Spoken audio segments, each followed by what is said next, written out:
Olá a todos, boa noite. Meu nome é Davi, eu sou aluno de graduação em licenciatura em Ciências Agrícolas pela Universidade Federal Rural do Rio de Janeiro e também sou aluno de iniciação científica pela Embrapa.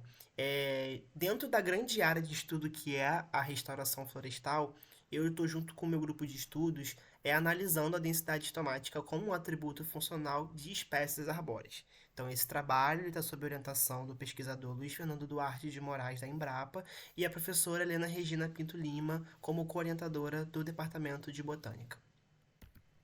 Bem, para introduzir o trabalho, eu gostaria de ressaltar que as espécies vegetais elas estão submetidas a diferentes condições, né, devido a fatores que podem ser tanto bióticos, como por exemplo a interação das plantas com os micro-organismos presentes no solo, como também devido a fatores abióticos, que seriam a temperatura, o clima, ou então como por exemplo a granulometria dos colóides das argilas presentes no solo.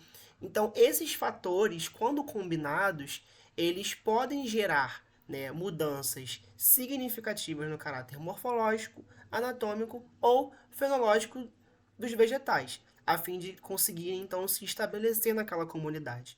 Esses são então os atributos funcionais, que são uma série de características que a gente pode mensurar dentro de uma planta para avaliar o seu desenvolvimento.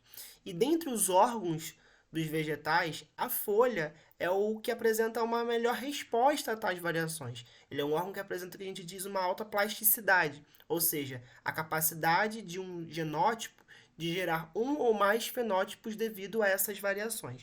Então, o presente estudo ele tem como objetivo avaliar dois atributos anatômicos foliares de espécies arbóreas nativas de Mata Atlântica e investigar se esses atributos eles são confiáveis ou não para a seleção, né, de espécies para a restauração florestal. Então, para o material e métodos desse trabalho, nós iniciamos os nossos estudos dentro do plantio experimental da Embrapa, localizado aqui no município de Seropédica, no quilômetro 47. É um plantio de espécies, em sua grande maioria, leguminosas florestais, todas nativas de Mata Atlântica. E observem aqui que as espécies que foram selecionadas para esse estudo foram marcadas com os pontos no GPS. Então, para a seleção das espécies, nós adotamos como critério os maiores valores de DAP e altura. O DAP, que é o diâmetro do tronco à altura do peito, é um valor que a gente extrai com o auxílio de uma fita métrica, como mostra aqui na imagem B.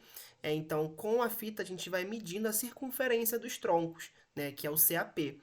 E obtendo então esses números, a gente divide ele por 3,14 e consegue então o DAP. E a altura, a gente acaba estimando ela com o auxílio do próprio podão de coleta. Então a imagem C e D aqui mostra um detalhe para a Senegalia polífila e o Ingaedulis, que são as espécies que foram selecionadas baseado nesses cálculos de monitoramento, um detalhe aqui para o fruto delas, e essas espécies, o legal é que elas são muito utilizadas também para a restauração florestal. Para a coleta e fixação do material, a gente teve então que marcar as árvores com a fita amarela, justamente para poder facilitar, caso fosse necessário, voltar a campo, né, e coletar o material de novo. Foram coletados então 5 folhas por indivíduo. Então, das espécies selecionadas, selecionamos 5 espécies. Dessas 5 espécies, selecionamos também 5 indivíduos e em cada indivíduo coletamos 5 folhas de diferentes regiões do mesmo indivíduo, né, para a gente ter uma compreensão mais abrangente desses atributos anatômicos foliares que estão sendo estudados. E logo em seguida, as folhas foram fixadas então em solução de FAA, né, para poder conservar qualquer tipo de conteúdo celular que esteja presente. Em laboratório, após um período de 48 horas, esse material foi então trocado do fixador para o álcool 70 e foi seccionado na região intercostal em pequenos fragmentos foliares. Esses fragmentos eles foram tratados em ácido nítrico diluído em água e aquecidos com auxílio de uma chapa aquecedora a 100 graus Celsius, porque, como eu havia dito, a gente está querendo aqui avaliar, analisar a densidade e a abertura estomática. Então, para trabalhar com esse material e com esses dados, a gente precisa trabalhar com material dissociado, como mostra essa imagem aqui de uma epiderme já dissociada. Então, essa epiderme ela foi clarificada em hipoclorito, lavada em água destilada, passada em água acética a fim de neutralizar a ação do hipoclorito e, por fim, foi corada com safranina, que é um corante de parede secundária, e confeccionado lâminas. Então, foi a partir desse tratamento todo que a gente conseguiu observar em microscópio óptico e capturar imagens e poder então realizar a contagem dos estômatos. Então, com o auxílio de um programa, a gente consegue delimitar um quadrante desse. Esse quadrante nada mais corresponde à objetiva que foi capturada a imagem. Então, por questões de padronização, a gente decidiu que a frequência e para a frequência estomática seria adotada a objetiva de 10 e para densidade, para abertura estomática a objetiva de 20.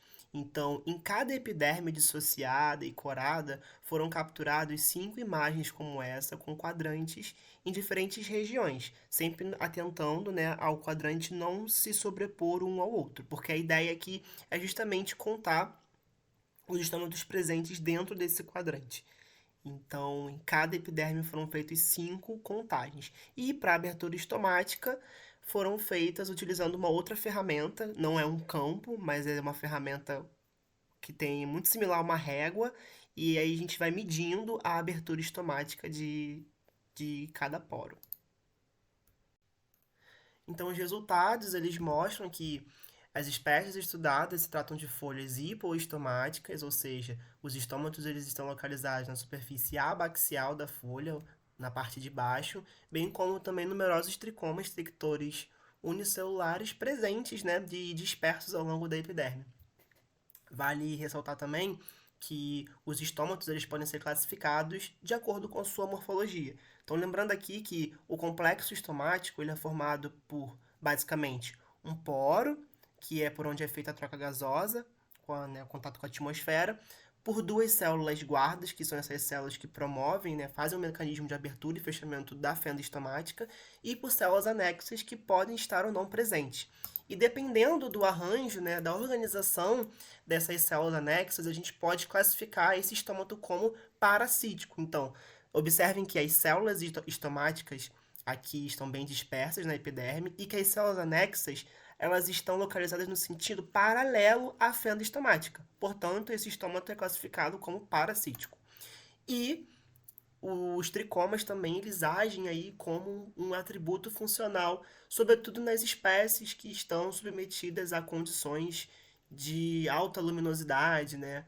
Porque os tricomas, eles, sobretudo os trictores, eles funcionam refletindo a radiação solar excessiva e também formando um microclima foliar, né? Então ajuda muito nas plantas que estão em condições de transpiração excessiva.